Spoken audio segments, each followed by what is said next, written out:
মনের ভেতরে কামনা আসলে যার কবুল হয়েছে, তো সেই নবী হাত তুলে বসে আছে, আল্লাহ হাত ফেরত দিচ্ছে যে চাচা মুশরিক এই কারণে। অথচ বাংলাদেশে আমরা দেখি অনেক মুশরিক একেবারে টাটকা মরে যায়, আর আমরা দোয়া করে জান্নাতে দিয়ে আসি, মনে হয় যে আমরা কন্ট্রাক্টারই নিয়েছি। জান্নাত তো আমাদের বাবার, নাকি আমাদের বাবার? এই ধোকার ভেতরে আছেন আপনারা, আর আমরাও ধোকা দিচ্ছি। নবীজির মতো মানুষ যদি দোয়া করে, দোয়া আল্লাহ ফেরত দেয় যে কবুল হবে না। চাচা মুশরিক, আপনার আত্মীয়তাতে কি হয়েছে? কোন কোন চিন্তায় আছেন আপনি নিজেকে প্রশ্ন করেন। এত ভালোবাসা মহাব্বত দেখিয়েও লোকটা মাপ পায়নি। শুধুমাত্র তার জীবনে অনুসরণ ছিল না রাসূলুল্লাহর। আল্লাহ পাক এজন্য সূরা আলে ইমরানের 31 নম্বর আয়াতে জানিয়েছেন, যদি আল্লাহকে ভালোবাসি এ কথা প্রমাণ দিতে চাও, আমার রাসূলুল্লাহকে অনুসরণ করার মাধ্যমে দাও। এখানে বসে থাকাও সওয়াব, বসে থাকা সওয়াব না? এটা যদি গানের অনুষ্ঠান হইতো, বসে থাকলেও গুনাহ। অন্তত যারা বসে আছেন, বসে থাকাটাও যেহেতু সওয়াব, এটা ডিস্টার্ব করে গনার ভাগিদার হবেন না ভাই। এটা তো প্রতিদিন হয় না, বছরে মনে হয় 1-2 বার, একবার তাও 1-2 দিন হয়। তো 1 বছর পরে আবার এই গ্রামে অনুষ্ঠান সাজাবে এলাকাবাসী, তা আপনি হেলায় খেলায় নষ্ট করছেন কোন কারণে? আজকে কত বড় গুরুত্বপূর্ণ বিষয়গুলো আমাদের তেলাওয়াতকৃত আয়াত থেকে বের হবে ইনশাআল্লাহ। আল্লাহ তাওফিক দান করেন। একটু খেয়াল করে শুনবেন, অবশ্যই বরকত পাওয়া যাবে। আমার ভাইরা, রব্বুল আলামিন কোরআনে কারিমের এই আয়াতটা আমি যতবার পড়েছি, ততবার নতুন নতুন বিষয় আমার মাথার ভেতরে আল্লাহ দিয়েছেন। গতানুগতিক ভাবে বহু কথাই আয়াতের আমরা শুনেছি সারা জীবন। হে নবী, আপনি বলুন, যদি আল্লাহকে কেউ ভালোবাসতে চায়, সে যেন রাসূলুল্লাহকে ভালোবাসে। এ কথাটা এই জায়গায় নেই। তাহলে আল্লাহ হাব্বন দিতেন। আল্লাহ দিয়েছেন তাবউন, ওই যে শব্দটা সূরা জুমারের 18 নম্বর আয়াতে আছে, ওই শব্দ এখানে আছে। ওর যা মাদ্দা, এইটাও একই মাদ্দা। কেউ যদি বলে আল্লাহ তোমাকে ভালোবাসি, আল্লাহ বলেন এই কথার প্রমাণ দিতে হলে আমার রাসূলুল্লাহকে ভালোবাসা লাগবে। ঠিক আছে না? ঠিক নেই? কি ঠিক আন্দাজে? আমি এর আগে 1 মিনিট নষ্ট করলাম নাকি? আমি বললাম যে হাব্বন যদি বলতেন তাহলে ভালোবেসে শেষ করে দিলাম। যেমন বেশি ছিল ভালো আবু তালেব, এমনকি আবু লাহাব রাসূলুল্লাহকে ভালোবেসেছিল জন্মে। আপনি দেখেছেন তার জন্মে খুশি হয়ে নিজের বাড়ির কাজের মহিলাকে আজাদ করে দিয়েছে। এরকম তো আপনারা করতে পারবেন না, আমরাও পারি না। এত বড় স্যাক্রিফাইস করেছে সেই লোকটা, কিন্তু সে ভালোবাসা পর্যন্তই শেষ করে দিয়েছে। রাসূলুল্লাহ যখন অনুসরণের কথা জানিয়েছে, তখন সে পাথর মেরেছে। এই কথা বলে না কেন? আমি এখান থেকে একটা শিক্ষা পেয়েছি, বিশ্ব নবীর দিকেও কিন্তু এই হাত দিয়ে এভাবে পাথর তুলে নিক্ষেপ করেছিল, আর বলেছিল তাব্বা লাকা আলিহাদা জামাতানা, মুহাম্মদ তুমি ধ্বংস হয়ে যাও, আমাদেরকে এই কথা বলার জন্য একত্রিত করেছো। আমি যতগুলো তাফসিরে জীবনে মিলিয়েছি, আমার ছোট্ট ব্রেনের ভেতরে এটা অলরেডি ধরা দিয়েছে। বাংলাদেশ সম্পর্কে আমি এই কথাটা এভাবে বলতে চাই, আবু লাহাব শুধু একটা পাথর নিক্ষেপ করেছিল রাসূলুল্লাহর দিকে। কয় হাত দিয়ে বলেন বলেন? ও কিন্তু 1 হাত দিয়ে পাথর নিক্ষেপ করেছে, 2 হাত ব্যবহার করে নাই। কিন্তু আল্লাহ কোরআনে কারিমে জবাব দেওয়ার সময় 1 হাতের কথা দেয়নি, দিয়েছেন তাব্বাত ইয়াদা আবি লাহাবি ওয়া তাব। আল্লাহ ইয়াদা নিয়েছিল শব্দটা, নুনটা পড়ে গেছে। ইয়াদুন না দিয়ে আল্লাহ ইয়াদা টান দিলেন কেন? আমার প্রশ্ন, দুনিয়াতে যে যতটুকু অপরাধ করে তার অতটুকু শাস্তি দিলেই এটা ন্যায় বিচার হয়ে যায়। আল্লাহ তাআলা এখানে 1 হাত ব্যবহার না করে 2 হাতের কথা জানিয়েছেন। এতটুকু আল্লাহ শেষ করে দেননি, অতাব্বা দিয়েছেন। ওর 2 হাত তো ধ্বংস হবে, এমনকি ওর নিজেও ধ্বংস হয়ে যাক। আল্লাহ বরদোয়া দিতে দিতে এমন পর্যায়ে গেছে, মা আগনা আনহু মালুহু ওয়া মা কাসাব। ও জীবনে যা অর্জন করেছিল ওর কোনো সম্পদ কাজে আসে নাই, এমনকি ওর লাশটা শেষ পর্যন্ত পচে নষ্ট হয়ে গেছে, মাটিও কেউ দিতে পারে না। শেষে ঠেলা দিয়ে গর্তের ভেতরে ফেলে পাথর দিয়ে চাপা দিয়েছে তার আত্মীয় স্বজনেরা। আপনি ভাবেন তো কোন পর্যায়ে তাকে পৌঁছিয়েছে। রাসূলুল্লাহর সাথে বেয়াদবি করে আর কি, সায়াসলা নারং যাতা লাহাব। এখানে আল্লাহ সিন দিয়ে আরম্ভ করলেন। আমার মনে হয় আসলা নারং যাতা লাহাব দিলেও আমরা আলেমরা অর্থ করতে পারতাম, পারতেন না? সিন দিয়েছেন কেন? সিন, সাফা, কদ, লাম এরকম 13টা শব্দ আছে আরবি গ্রামারে। কোন সেন্টেন্সের আগে যদি একটা ব্যবহার হয়, বিশেষ করে সিন আর সাফা, তাহলে বাংলা অর্থ দাঁড়ায় অতি তাড়াতাড়ি, অতি শীঘ্রই। আল্লাহ তাআলা সেই 1500 বছর আগে ওর নামে বলতে বলতে এই পর্যায়ে এসেছেন যে অতি শীঘ্রই ওকে জাহান্নামের লেলিহান আগুনে প্রবেশ করাবো। অতটুকু আল্লাহ বলেন না যে না, ওমরাত ওর স্ত্রী পর্যন্ত ওর সাথে থাকবে। এখান থেকে আমি সেই কয়টা শিক্ষা বের করতে পেরেছি, তার 1 নম্বরে এই লোকটা 1 হাত ব্যবহার করে হাত ধ্বংস হয়ে গেল তার কয়টা? ওনা এইটা দিয়ে মেরেছে, এইটা তো কিছু করে নাই, কিন্তু এই হাত নড়াচড়া করেছিল। আমি যদি এইটা এখন এখান থেকে অন্তত 20 হাত দূরে নিক্ষেপ করি, এভাবে হাত তো ব্যবহার করছি একটা, আর এইটা নড়াচড়া করবে। কি কথা বলছে না কেন? আল্লাহ যে নড়াচড়া করেছিল এই জন্য এই হাতও রাখে নাই, এইটাও ধ্বংস করে দিয়েছে। আজ বাংলাদেশ সহ বিশ্বে ইসলাম পন্থীদের ডাইরেক্ট ইনডাইরেক্ট ধ্বংস করার জন্য, ইসলামকে নিঃশেষ করার জন্য যারা কাজ করছেন, ডান হাতের মতো বাম হাত দিয়ে অনেকে পেছন দরজা দিয়ে নাড়া চাড়া দিচ্ছে। বুঝে ঠিক বললেন নাকি আন্দাজে? ইন্না বাদশা রাব্বিকা লাশাদীদ।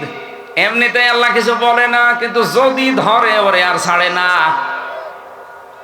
এই কথাগুলো আরবিতে না বললেও বাংলায় সংসদে বলবো যে যারা আজকে ডাইরেক্ট ইনডাইরেক্ট ডান হাতের ভূমিকা পালন করছেন ইসলামের বিরুদ্ধে, আর অনেকে আছে বোবা শয়তান, নীরবে শুধু নাড়া চাড়া দিচ্ছে। গজব আসলে কিন্তু আপনিও বাঁচবেন না। বলেন তো, যে 2 জন চাচার নাম বললাম, আবু লাহাব, আবু তালেব। আবু তালেব এত ভালোবেসেছে রাসূলুল্লাহকে, তার পুরা জীবন আমি পড়ে দেখেছি। এই লোকটা নিজের সন্তান হযরতে আলীকে বিছানায় রাখতো না, ভাইয়ের ছেলে এতিম মুহাম্মদ রাসূলুল্লাহকে নিজের কাছে নিয়ে ঘুমাতো। আবু তালেব জীবনে এমন কোন জায়গা নেই শরীরের ভেতরে যেখানে রাসূলুল্লাহকে তোলে নাই। কোন সময় মাথায় নিয়েছে, কোন সময় চোমা দিয়েছে, কোন সময় বুকে নিয়েছে, পিঠে নিয়েছে, কোনদিন পায়ের কাছে রাখে নাই। পায়ের কাছে রাখলে অসম্মান হবে, পায়ে লাগতে লেগে যেতে পারে, এই জন্য পায়ের কাছে রাখে নাই। বুখারী শরীফের হাদিস। এই লোকটাকে কিয়ামতের দিন আল্লাহ জাহান্নামের 2টা জুতা পরিয়ে দেবে। এ কারণে তার মাথার মগজ পর্যন্ত টকবক করে ফুটতে থাকবে, কিন্তু পুরা শরীরের কোনো জায়গায় জাহান্নামের আগুন লাগবে না। একটাই কারণ, পুরা শরীরে রাসূলুল্লাহর শরীর টাচ পেয়েছে, কিন্তু পায়ের সাথে কোনোদিন রাসূলুল্লাহর শরীর লাগে নাই। রব্বুল আলামিন এই জন্য পাটা জাহান্নামের ফিতা লাগিয়ে দেবে, পুরা শরীরটা কিছুই হবে না। এর ভালোবাসা কোন পর্যায়ে ছিল আপনি বলেন? এত ভালোবাসা দেখিয়েছে রাসূলুল্লাহকে, কিন্তু নবীজি যেদিন ইন্তেকালের সময় বললেন, ইয়া আম্মি আবি তালিব লা ইলাহা ইল্লাল্লাহ হাজ্জুল লাকা ইনদাল্লাহি ইয়াউমাল কিয়ামাহ, রাহুল বুখারী। চাচা, জোরে বলা লাগবে না, শুধু আমার কানের কাছে মুখটা নিয়ে আস্তে করে বলেন, লা ইলাহা ইল্লাল্লাহ মুহাম্মাদুর রাসূলুল্লাহ বলা লাগবে না আপনার। আপনি শুধু আল্লাহর একাত্মবাদের স্বীকৃতিটা দেন, রেসালাতের ঘোষণা, এটা আমি জানি যে আমি রসুল, আমি এটা নিয়ে নিলাম। আপনি শুধু আল্লাহটা দিয়ে যান, আমি কথা দিলাম কিয়ামতের দিন ঝগড়া করে হলেও আপনাকে আমি আল্লাহর জান্নাতে পৌঁছিয়ে দেব। লোকটা পড়ে নাই, ডাক দিয়ে বলেছে, ভাতিজা তোমাকে ভালোবাসি, কিন্তু তোমার এই কালেমাটা পড়তে পারলাম না, তুমি আমারে মাফ করে দিও। বলেন তো মাফ করার মালিক কে? রাসূলুল্লাহ। এই আরো জোরে বলেন। মাফ করার একচ্ছত্র মালিকানা যে আল্লাহর, কোথায় আছে বলেন তো? বলেন, কোরআনে আছে কোন জায়গায়? বলেন।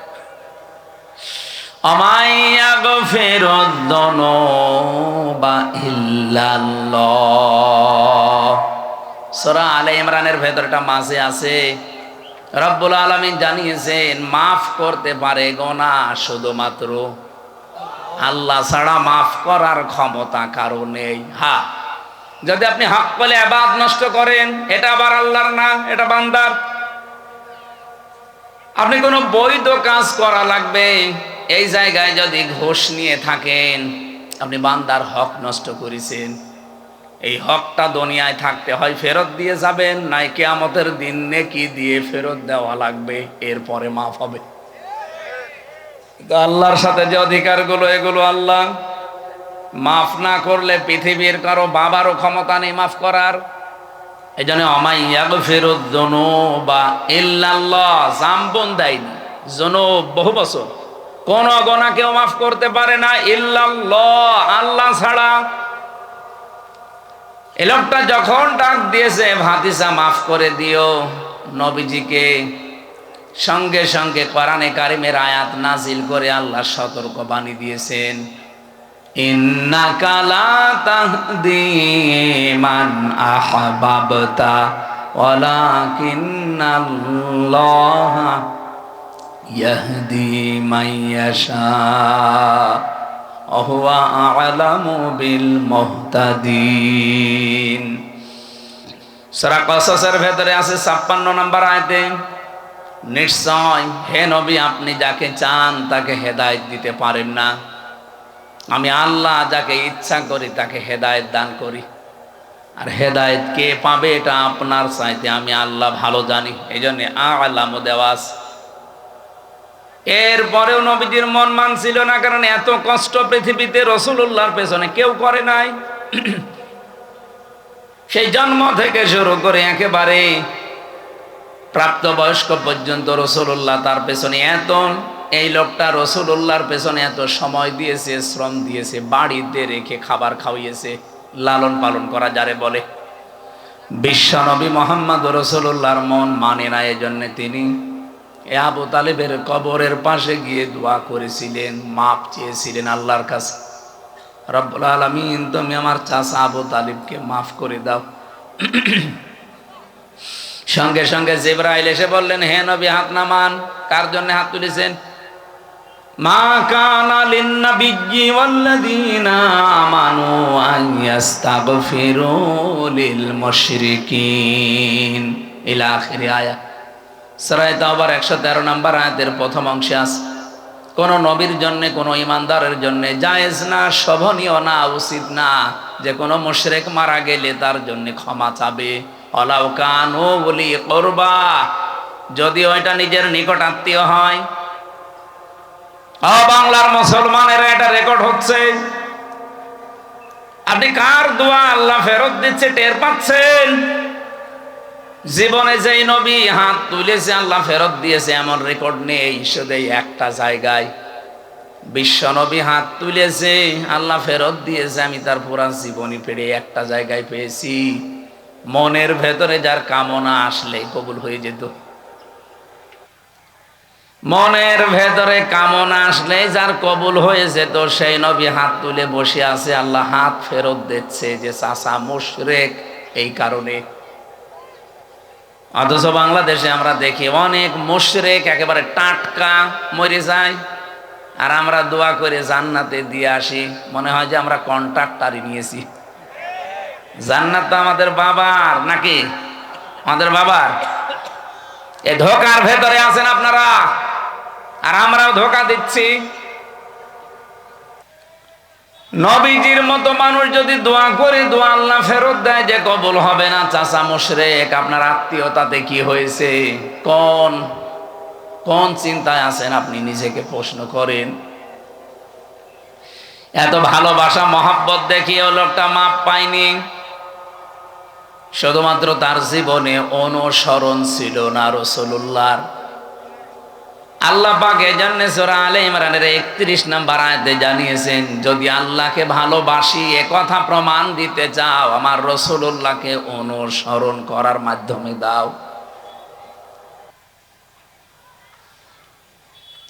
ইউহিব্বুকুমুল্লাহ, এক নম্বরে আমি আল্লাহ নিজেই তোমাদেরকে তাহলে ভালোবাসা আরম্ভ করছি এবং করব। করেছি না, ইউহিব্বু এটাও মজারে। কেউ যদি রাসূলুল্লাহকে অনুসরণ আরম্ভ করে, আমার আল্লাহ তাকে ভালোবাসা শুরু করবে। এই এদিকে তাকান, ভালো করে এই শব্দটা বোঝেন। কোরআনের কোন শব্দ যদি কেউ বোঝার জন্য চেষ্টা করেন, 500 রাকাত নফল নামাজের সওয়াব হবে। এই যে ভাই, এই কে, এটা কে? আল্লাহ পাক বলেন, আমি যদি কাউকে ভালোবাসা আরম্ভ করি, কয়েকটা পুরস্কার তাকে দেই। ওয়াগফির লাকুম যুনুবাকুম আল্লাহু গফুরুর রহিম। এক নম্বরে আমি আল্লাহ নিজে তাকে মাফ করে দিচ্ছি এবং দেব। গোনা কয়টা মাফ করব? আল্লাহ জামবন দিতে পারতেন, জামবানে দিতে পারতেন, দিয়েছেন জুনুব। একটা গোনাও তার বাকি থাকবে না। আর যখন থেকে রাসূলুল্লাহর অনুসরণ আরম্ভ করবে, ওই দিন থেকে ওর জীবনের সব অপরাধ আমি আল্লাহ মাফ করে দেব। না, মাফ করে দিয়েছি, দেব। নওগাঁ, বগুড়াবাসী এবার বলেন তো, কেউ যদি রাসূলুল্লাহকে অনুসরণ আরম্ভ না করে, আল্লাহ তাকে মাফ করবে, ভালোবাসা আরম্ভ করবে? বলেন বলেন। এই আয়াতটার ব্যাখ্যা পড়ে আমি যতটুকু বুঝলাম, এই পৃথিবীতে কেউ যদি রাসূলুল্লাহর অনুসরণ আরম্ভ না করে, ও যদি আকাশ দিয়ে উড়িয়েও যায়, আল্লাহ ওকে এখনো ভালোবাসা আরম্ভ করেনি। এখন আমার প্রশ্ন, এই যে অনুসরণটা, এটা কি আংশিক না পূর্ণাঙ্গ? বলেন বলেন। বাংলাদেশে বহু মানুষ আমরা রাসূলুল্লাহ অনুসরণ করি ভালোবাসার মাধ্যমে, কিন্তু আংশিক। হয়তো টুপি দিয়ে, জব্বা দিয়ে, দাড়ি দিয়ে, পাগড়ি দিয়ে, দস্তরখানা বিছিয়ে খাবার খাওয়া, এই অনুসরণ আমাদের শেষ। জীবন কি এই শেষ না আরো আছে? আপনাকে তো অনুসরণ করা লাগবে পূর্ণাঙ্গ। এই পূর্ণাঙ্গ অনুসরণের কথাগুলো যখন আমরা বিস্তারিত বলতে চাই, তখন যারা ওই আংশিক অনুসরণ করে অভ্যস্ত, তারা আমাদেরকে শত্রু মনে করে। আমার কথা মনে হয় বুঝে ফেলেছেন। না বোঝার ভান করে আছেন কারা? হাত তোলেন তো। আপনি এখনো বোঝেননি?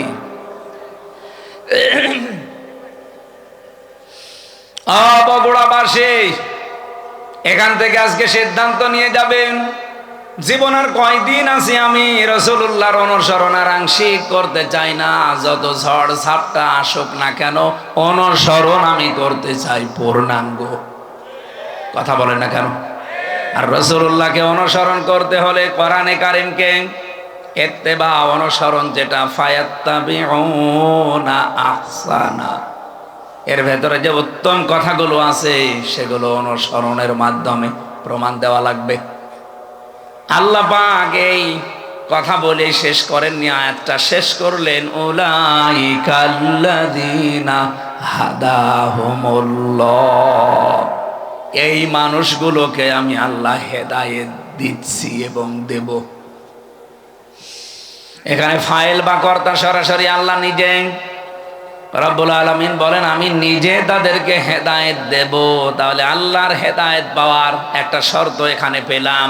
কোরআনে এখান থেকে আজকে যা শুনবেন, এইটা আজকে থেকে জীবনে অনুসরণ করার সিদ্ধান্ত নিয়ে বাড়ি যাওয়া লাগবে। উলাইকা হুম উলুল আলবাব, তাহলে আল্লাহর দৃষ্টিতে আপনি বুদ্ধিমান। জ্ঞান সম্পন্ন বুদ্ধিমান বলে বিবেচিত হবেন। আল্লাহ আমাকে সহ প্রত্যেককে আজকের তেলাওয়াতকৃত আয়াত থেকে মূল শিক্ষাগুলো নিয়ে বাড়ি যাওয়ার তৌফিক দেন, বলেন আমিন।